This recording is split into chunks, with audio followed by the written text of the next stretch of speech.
Hello everyone, welcome to my channel. फिर से आप सभी का स्वागत है हमारे इस चैनल में। और आज हम लेकर आए हैं इंजीनियरिंग केमिस्ट्री BT 101 के मॉड्यूल 1 का पार्ट 4। टॉपिक है water analysis, treatments and applications. तो चलिए आगे बढ़ते हैं और देखते हैं पार्ट 4। टॉपिक है water analysis, treatments and applications. Contents देखेंगे हमने क्या क्या पढ़ा है, क्या क्या पढ़ना है। तो introduction, sources and impurities of water को हमने पार्ट 1 में डिस्कस किया है। हार्डनेस एंड इट्स यूनिट्स को पार्ट 2 एंड पार्ट 3 में डिस्कस किया है। और आज हम डिस्कस करेंगे determination of hardness by EDTA method part 5 में। तो चलिए स्टार्ट करते हैं determination of hardness by EDTA method.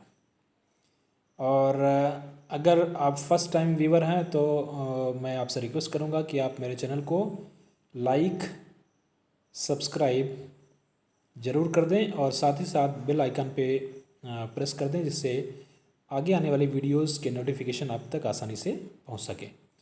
तो चलिए स्टार्ट करते हैं। मेरा नाम विवेक गौतम है और आज हम पढ़ेंगे water analysis, treatments and applications का पार्ट 5। और इसमें हम देखेंगे estimation of total hardness of water bye EDTA method. यानी वाटर में जो हार्डनेस प्रेजेंट है वो टोटल हार्डनेस, चाहे वो टेम्पररी हार्डनेस हो या परमानेंट हार्डनेस हो, उसका पूरा एस्टिमेशन करेंगे, उसका डिटर्मिनेशन करेंगे। और प्रोसेस जो अप्लाई करेंगे वो है EDTA मेथड। ठीक है। और इसी EDTA मेथड को कॉम्प्लेक्सोमेट्रिक मेथड भी बोलते हैं। अभी आगे नाम आएगा, मैं दोबारा बता दूंगा।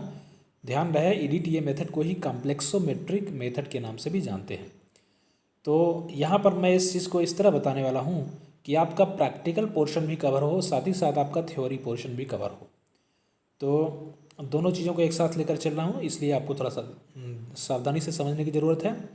तो सबसे पहले अगर प्रैक्टिकल की बात करें तो हमें ऑब्जेक्टिव पता होना चाहिए। ऑब्जेक्टिव क्या होता है, यानी जो हमें परफॉर्म करना है। क्या परफॉर्म करने वाले हैं हम? Determination of total hardness of water bye EDTA method. ये हमारा ऑब्जेक्टिव हो गया। फिर हम देखेंगे प्रिंसिपल क्या है। तो प्रिंसिपल इस टाइट्रेशन का, इस मेथड का प्रिंसिपल क्या है? The calcium magnesium ion in the water is capable of forming complexes with indicator EBT and also with the EDTA in the pH range of 8 to 10। Principle simple है, कुछ ज़्यादा नहीं difficult है। हमें पता है कि वाटर में जो हार्डनेस कॉजिंग कैटायंस होते हैं वो मोस्टली कैल्शियम या मैग्नीशियम होते हैं। और ये कैल्शियम मैग्नीशियम में एक क्वालिटी पाई जाती है कि ये कॉम्प्लेक्स बना लेते हैं। किसके साथ? एक तो जो यहाँ पे हम इंडिकेटर यूज़ करेंगे जिसका नाम है EBT, यूरोक्रोम ब्लैक टी, और दूसरा एक सोल्यूशन यूज़ करेंगे हार्डनेस को डिटरमाइन करने के लिए, उसका नाम है EDTA, ethylene diamine tetra acetic acid. इन दोनों के साथ ये कैल्शियम और मैग्नीशियम कॉम्प्लेक्स बना लेते हैं और ये इसका प्रिंसिपल है। लेकिन वो कॉम्प्लेक्स बनाते हैं किसी खास pH पे और वो pH रेंज है 8 to 10। आगे देखते हैं रिक्वायरमेंट्स क्या क्या होंगी इस प्रैक्टिकल के लिए। अगर हमें करना है तो क्या क्या चीज़ें हमें रिक्वायर्ड होंगी, देख लेते हैं। सबसे पहली चीज़ जो हमें रिक्वायर्ड होगी वो है SHW। SHW का फुल फॉर्म है स्टैंडर्ड हार्ड वाटर। जहाँ भी स्टैंडर्ड वर्ड आता है तो हमें ये समझना चाहिए कि स्टैंडर्ड का मतलब है नोन, यानी उसकी जो स्ट्रेंथ है या उसकी हार्डनेस है हमें पता है। ठीक है, तो ये हमारा नोन सैंपल हुआ। फिर दूसरा HWS, hard water sample. Hard water sample यहाँ पर जो है वो अननोन सैंपल है या अननोन सोल्यूशन है। यानी वाटर के दो सैंपल ले रहे हैं, एक नोन सोल्यूशन, दूसरा अननोन सैंपल। ठीक है। फिर EDTA लेंगे, इसका फुल फॉर्म होता है ethylene diamine tetra acetic acid. ये एक केमिकल है या लिगेंड, एक किलेटिंग एजेंट होता है। इसका इस्तेमाल करेंगे वाटर की हार्डनेस को डिटरमाइन करने के लिए। फिर और जो चीज़ हमें चाहिए वो चाहिए इंडिकेटर। इंडिकेटर का नाम है EBT, यूरोक्रोम ब्लैक टी, और ये इसका ओरिजिनल कलर ब्लू होता है और ये इंडिकेटर की तरह काम करता है। ठीक है, आगे देखते हैं। बफर सोल्यूशन चाहिए। इसके अलावा बफर सोल्यूशन एक्चुअली में ऐसा सोल्यूशन होता है जो किसी भी सोल्यूशन में, किसी भी लिक्विड में अगर हम उसको डाल देते हैं तो कुछ समय के लिए उसके pH को ये मेंटेन करके रखता है, स्टेडी कर देता है, स्थिर कर देता है, क्योंकि ये जो रिएक्शन होने वाली है वो एक खास पीएच पर होती है और वो खास पीएच कुछ समय के लिए मेंटेन्ड है, इसलिए हम यहाँ पे बफर सोल्यूशन का इस्तेमाल करते हैं। और किस तरह का बफर लेते हैं? Alkaline buffer. वो एक्चुअली होता है NH4Cl और NH4OH का मिक्सचर होता है, और ये जो पीएच मेंटेन करता है वो 8 to 10 करता है, मोस्ट ऑफ द केस में 10 pH मेंटेन करता है। आगे देखते हैं, फिर कुछ ग्लास एपरेटस की ज़रूरत पड़ेगी, जैसे burette, pipette, conical flask, test tube, dropper etcetera. इसको इमेज के माध्यम से मैं आगे बताऊंगा, अभी फ़िलहाल के लिए आपको इतना समझना है। तो हमने देखा ऑब्जेक्टिव क्या है, प्रिंसिपल क्या है और रिक्वायरमेंट्स क्या हैं। प्रैक्टिकल के नज़रिए से देखें तो आगे चलते हैं अगली स्लाइड पे, और यहाँ हम देखेंगे structure of EDTA and EBT। ये जो EDTA और EBT है इसका स्ट्रक्चर भी समझने का प्रयास करेंगे। तो EDTA को समझ लेते हैं। Is having very limited solubility and can not be use directly, hence it's disodium और टेट्रासोडियम साल्ट इज़ यूज्ड। एक्चुअली में जो EDTA होता है इसकी सॉल्युबिलिटी वाटर में बहुत ही लेस होती है, और इतनी लेस होती है कि उसको हम जस्ट इनसॉल्युबल भी कंसीडर कर सकते हैं। और हमें पता है वाटर की हार्डनेस को डिटरमाइन करना है अगर EDTA के माध्यम से, तो EDTA अगर सॉल्युबल नहीं होगा तो हम हार्डनेस को दूर नहीं कर पाएंगे, इसलिए उसको हम सोडियम से रिएक्शन उसका करा देते हैं, और सोडियम से रिएक्शन के बाद ये EDTA या तो डाइसोडियम साल्ट में कन्वर्ट हो जाता है या फिर टेट्रासोडियम साल्ट में, और सोडियम के साथ ये जब साल्ट बना लेता है तब ये सॉल्युबल हो जाता है और वाटर की हार्डनेस को दूर करने में कैपेबल हो जाता है। तो देखते हैं जैसे क्या बन जाएगा ये, इसको इस तरह बोलेंगे अब Na2 EDTA या फिर Na4 EDTA। ये इसका डाइसोडियम साल्ट या टेट्रासोडियम साल्ट होता है जो इसमें यूज़ होता है। फिर अगला है इंडिकेटर जिसका नाम है EBT, और ये जो इंडिकेटर होता है इसका फुल फॉर्म होता है यूरोक्रोम ब्लैक टी, कलर इसका ओरिजिनल ब्लू होता है, और इसका स्ट्रक्चर आपके सामने है। अच्छा, इसका स्ट्रक्चर नहीं है, अभी तो हम EDTA का स्ट्रक्चर देख रहे हैं। EDTA का स्ट्रक्चर ध्यान से देखें तो इस स्ट्रक्चर में ही इसका नाम छुपा हुआ है। सेंटर में देखें तो CH2 सिंगल बॉन्ड CH2 लगा हुआ है। ये CH2 को हम एथिलीन बोल सकते हैं, ओके। और CH2 के अगल बगल देखेंगे तो N लगा है, नाइट्रोजन लगा हुआ है, और एक नाइट्रोजन को एमीन बोलते हैं, दो है तो डाई एमीन बोलेंगे। तो एथिलीन हो गया बीच में, साइड साइड में जो नाइट्रोजन है उसको डाई एमीन बोल देंगे, और जो नाइट्रोजन से अटैच है वो CH2COOH, ये सबको पता है, ये CH3COH का पार्ट है, और इसको एसिटिक एसिड बोलते हैं। और ये इस तरह के चार हैं, तो चार को हम बोलेंगे टेट्रा, तो पूरा नाम इसका हो गया टेट्रा एसिटिक एसिड। तो पूरा नाम अगर पढ़ें तो क्या होगा, एथिलीन डाईएमीन टेट्रा एसिटिक एसिड। अब इसी तरह EBT का स्ट्रक्चर देख लेते हैं। EBT का स्ट्रक्चर कुछ इस तरह होता है। फिनाइलथलीन की यहाँ पर रिंग है, और जिसमें एक जगह OH फिर NN से दोनों बॉन्ड जुड़े हुए हैं, दोनों फिनाइलथलीन रिंग जुड़ी हुई हैं, उधर भी OH है, कुछ सोडियम SO3 भी जुड़ा हुआ है, NO3 भी जुड़ा हुआ है। तो इस तरह आप इसके स्ट्रक्चर को समझ सकते हैं। अब कुछ जो ग्लास एपरेटस हैं उनकी भी चर्चा कर लेते हैं। ये जो सामने आपके रखा हुआ है, ब्यूरेट रखा है विद ब्यूरेट स्टैंड। ब्यूरेट जिसमें हम केमिकल को भरेंगे, यानी EDTA को भरते हैं, वो ब्यूरेट में भरते हैं। उसमें बहुत सारे मार्क्स होते हैं, उसके अकॉर्डिंग हम उसमें फिल करते हैं। फिर आगे देखते हैं, ये है पिपेट।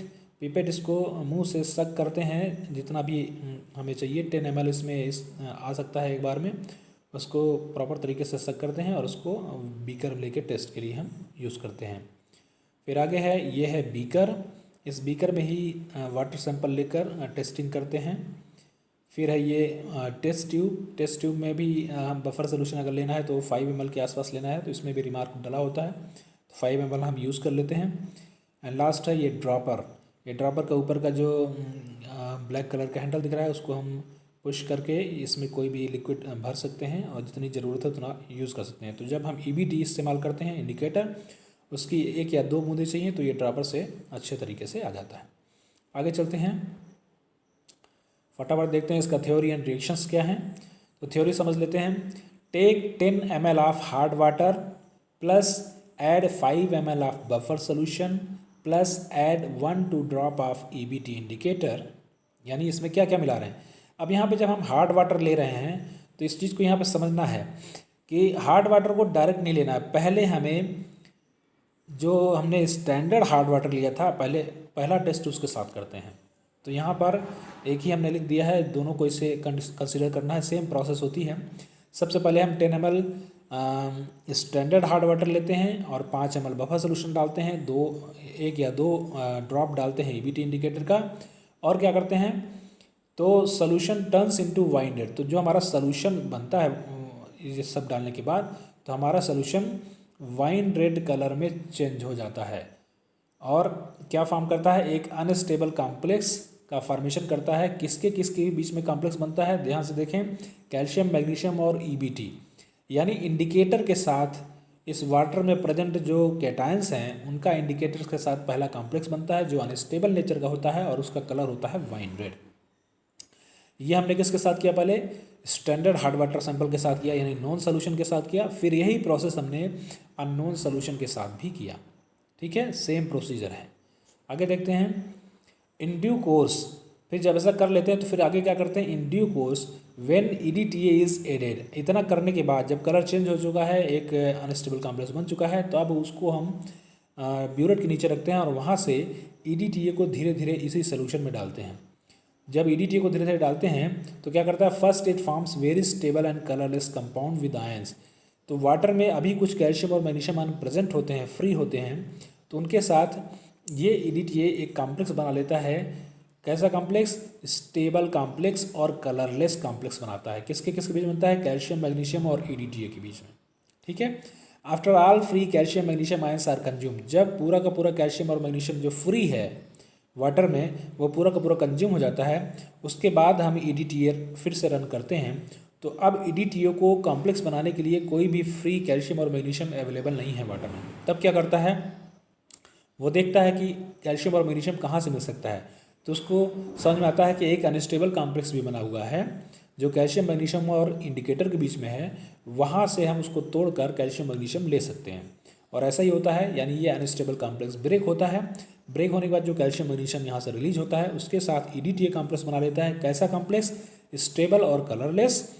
और ये EBT जो फ्री होता है, ये फ्री होते ही अपने ओरिजिनल कलर में वापस आ जाता है और क्या है, thus at the end point wine red colour changes to, तो वाइन रेड कलर जो होगा चेंज हो जाएगा, किस में कलर हो जाएगा, ब्लू कलर में।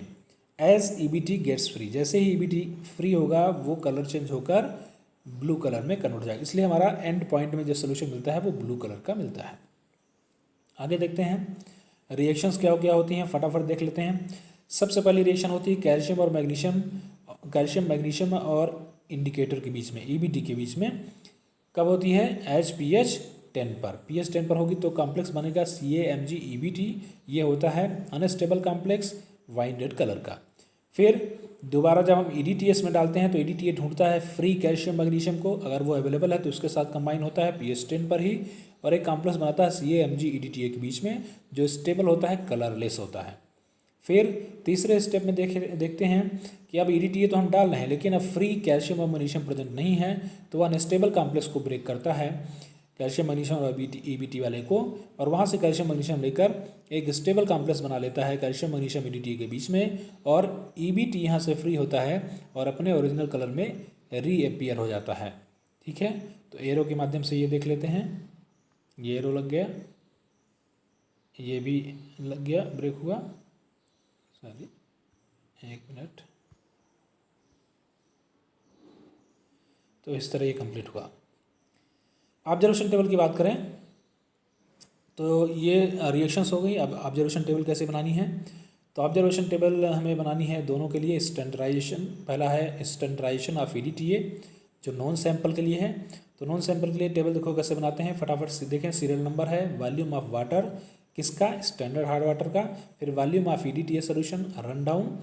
तो सीरियल नंबर में देख रहे हैं 1 2 3 है, वॉल्यूम ऑफ वाटर बार बार हम 10 ml ले रहे हैं, और वॉल्यूम ऑफ EDTA उसके लिए देखते हैं कि EDTA कितना कंज्यूम हुआ। तो पहली बार इनिशियल 0 ml है, और फाइनल वॉल्यूम देख रहे हैं तो पहली बार 19 ml यूज़ हुआ, फिर दूसरी बार 18.2 ml और तीसरी बार भी 18.2 ml। एक्चुअली में 3 रीडिंग लेने के पीछे रीज़न ये है कि लास्ट की 2 रीडिंग कॉन्करेंट सेम होनी चाहिए, तब हम मानेंगे कि हमारी रीडिंग सही है, और लास्ट की 2 रीडिंग हमारी सेम मिल रही, यानी फाइनल रीडिंग हमारी क्या होगी, 18.2 ml। आगे देखते हैं, अब लेंगे titration with hard water sample. अब इसी तरह हार्ड वाटर के साथ हमने किया जो अननोन सैंपल है, इसी तरह यहाँ भी एक टेबल बनेगी। सेम प्रोसीजर वही है, इनिशियल यहाँ भी 0 0 है और फाइनल वैल्यूम इसका देखें तो पहले बार में 16 ml कंज्यूम किया, फिर 15.8, फिर 15.8, यानी 2 लास्ट की कॉन्करेंट मिल गई, वही हमारी फाइनल रीडिंग है। तो अननोन के लिए, नोन के लिए हमने देखा 18.2, अननोन के लिए 15.8। अब आगे चलते हैं, कैलकुलेशन देखते हैं।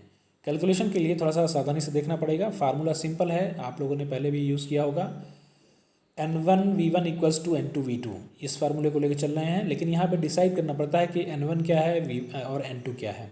तो N1V1 हमने लिया है स्टैंडर्ड हार्ड वाटर के लिए और N2V2 लिया है EDTA के लिए, ठीक है। अब आगे देखते हैं, यहाँ पे जो हमने स्टैंडर्ड हार्ड वाटर के लिए लिया हुआ है उसकी नॉर्मेलिटी हमें पता है, क्योंकि वो नॉन सैंपल है। तो उसकी नॉर्मेलिटी क्या है, N/50 इंटू उसका वॉल्यूम कितना लेते हैं, हर बार हम 10 ml ले रहे हैं। और N2 को देखो, N2 की हमें नॉर्मेलिटी पता नहीं है, ठीक है, और इंटू उसका वॉल्यूम जरूर पता है कितना, स्टैंडर्ड हार्ड वाटर के लिए कितना लगा था 18.2। अब इसी तरह अगर हम N2 निकाल लें तो N2 क्या होगा, N/50 इंटू 10 डिवाइड में 18.2, ठीक है। आगे देखते हैं, फिर N2 निकालें तो 1 इंटू 10 डिवाइड में 50 इंटू 18.2। अब पूरा कैलकुलेशन करें तो N2 क्या निकल के आ रहा है, 0.01 N, ठीक है, ये हो गया। यानी N2 क्या है, नॉर्मेलिटी ऑफ EDTA। तो EDTA की नॉर्मेलिटी हमने निकाल ली। अब दूसरा देखेंगे, दूसरा कैलकुलेशन टेबल है। अब यहाँ पर देखें, अब हम ले रहे हैं फार्मूला थोड़ा सा चेंज कर रहे हैं, N2V2 equals to N3V3।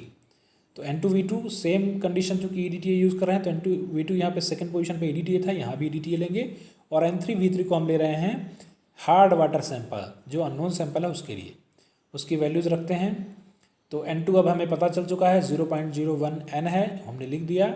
V2 volume कितना कंज्यूम हुआ था हार्ड वाटर सैंपल के लिए, तो 15.8 हुआ था, इक्वल्स टू N3 हमको निकालना है, नॉर्मेलिटी निकालनी है किसकी, अननोन सैंपल की, इंटू उसका वॉल्यूम कितना लिया था 10 ml।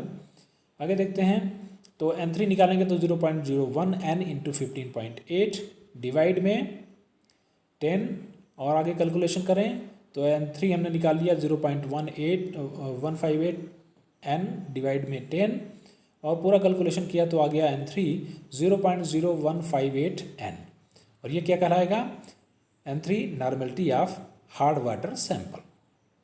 आगे देखते हैं, total hardness of hard water sample. अब इसका टोटल हार्डनेस अगर हम निकालना है तो कैसे निकालेंगे, सिंपल फार्मूला है, normality into chemical equivalent of CaCO3 into 1000। इस फार्मूले के थ्रू हम टोटल हार्डनेस को निकाल पाते हैं। किसका total hardness, hard water sample का। और नॉर्मेलिटी आपको निकल के आ गई है, क्या निकली है 0.0158 इंटू CaCO3 का केमिकल इक्विवेलेंट कितना होता है, सबको पता है 50, क्योंकि उसका मॉलिक्यूलर वेट होता है 100।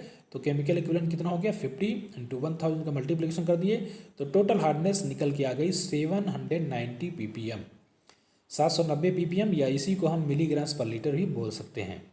अब आगे देखिए फटाफट, when hard water sample boils, जब इस हार्ड वाटर सैंपल को हम बॉयल करते हैं तब बॉइलिंग से क्या होता है, temporary hardness will remove, temporary hardness क्या हो जाएगी, दूर हो जाएगी। और दूर होने के बाद उस वाटर सैंपल में क्या बचेगा, केवल और केवल परमानेंट हार्डनेस।